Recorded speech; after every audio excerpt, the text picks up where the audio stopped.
demonic. Demonic is the worst part of this because it shows that that kind of wisdom comes from Satan himself. We hear it all the time with phrases like, this is the new norm. Well, everybody does it now. It's the same justification that we hear when we say, well, it doesn't matter what you do, you just do you. You are who you are. Or what matters is that you are happy. Do whatever makes you happy. Remember, we talked about a couple of weeks ago that happiness is not something that is a good judge. Because we aren't called to be a life of happy. We are called to be joyful in all things.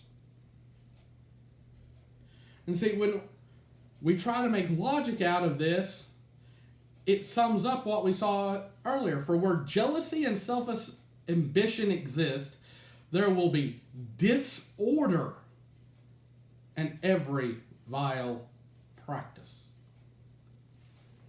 Disorder. That's not a good thing. Do we want to live in a world full of chaos? It's already trying and troubling enough as is with all that's going on with the corona and everything else. But the problem is, when we go through this, we see that disorder and that jealousy gives way to pride. Pride gives way to hatred and contempt. And hatred and contempt give way to every vile behavior and practice. We see two examples of this in the book of Genesis. We saw it with right off the bat with Cain and Abel. Abel offered God a pleasant and well offering, and Cain didn't. His gift wasn't acceptable to God. And Cain became so angry and so upset and so jealous and bitter towards Abel that he killed him. If you remember, even the ground cried out for justice for Abel. We see this again in the life of Joseph. Joseph was the favorite child. He was the one who had the coat of many colors. He had the dreams. He had everything, and his brothers became jealous of him, even to the point that they threw him into a pit to leave him there until he died. But they didn't want that guilt upon them, so they sold him instead into slavery, and whatever happened to him, but at least their conscience was clear as far as they were concerned. But if you remember all the way, the end of the story, they still remembered what they had done to Joseph, so their conscience was never clear. See, that's the problem with being jealous, is it gives way to everything wrong. Listen to some of the things that we get if we buy into this.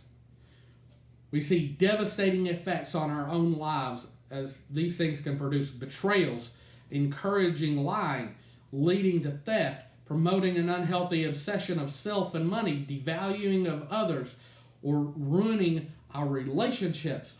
What a wisdom. Now, who in their right mind would want that?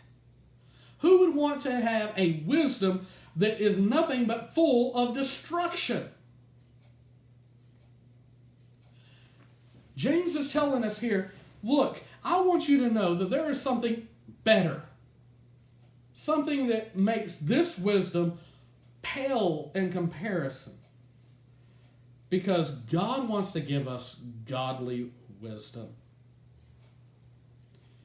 It says, but the wisdom from above is first pure, then peaceable, gentle, open to reason, full of mercy and good fruits, impartial and sincere. Now that's the kind of wisdom I would want to have, because when we're going through trying times, this is the kind of wisdom that's really going to give me encouragement, that's really going to help me grow, that's going to give me an excitement and a hope and a future, not one that has every vile practice. See, James says that this wisdom is pure, meaning it's without a spot, without blemish, without a flaw or a divided purpose. It has no ulterior motives. It is pure. It has that same connotation of being pure wisdom as Paul tells us in 1 Corinthians 13 about having pure love. It ties together. Our hearts have been purified by Christ and have been unstained by the world.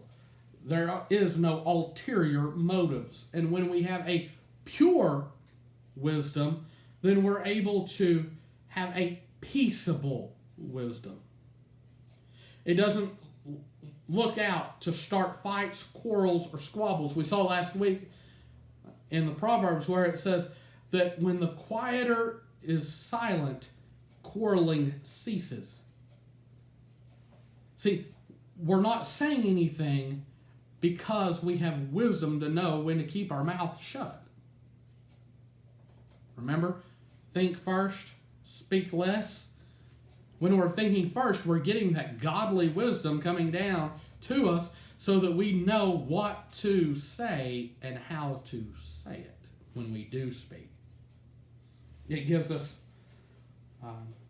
a true peace, not some outward serenity, not some